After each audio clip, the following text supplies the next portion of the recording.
Meantime, the PNP continues to press the government to act on behalf of those Jamaicans still suffering 9 months after Hurricane Melissa.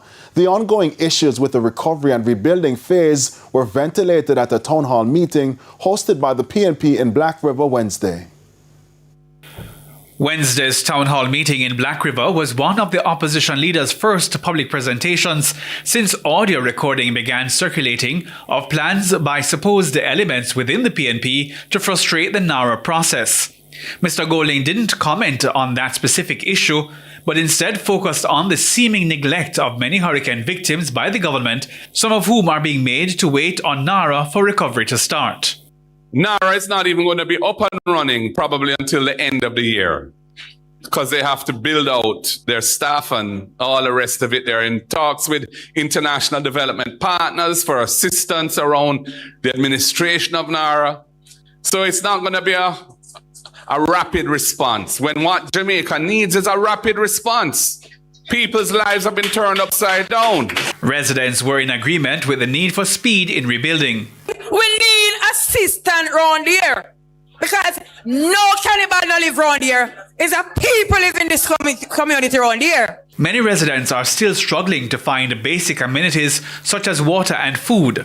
Others are still living under tarpaulins, prompting this remark by the opposition spokesman on housing. I want to know, are you going to provide accommodation for those third country nationals before those deportees, before you provide the assistance to the other 70,000 individuals in Jamaica who have not gotten any assistance yet? Mr. Golding said the silence among civil society groups about the issues in the economy as a result of the hurricane is also troubling. I don't hear civil society talking about it. I don't hear the private sector talking about it.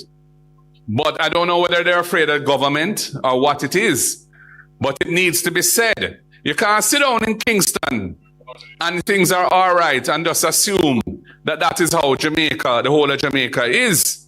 You know, that is not the case. The town hall meeting in Black River was intended to give stakeholders in St. Elizabeth a platform to voice their concerns, as many say they haven't been consulted by the state.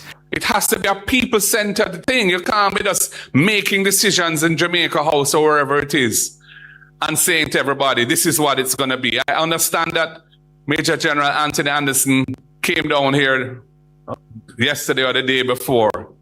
And I'm glad to see that he came. Maybe he heard about the town hall and decided he would show his face before. Whatever it is, I'm glad he came. But that is not really a structured form of consultation with the people. Hal Shane Burke, TVJ News.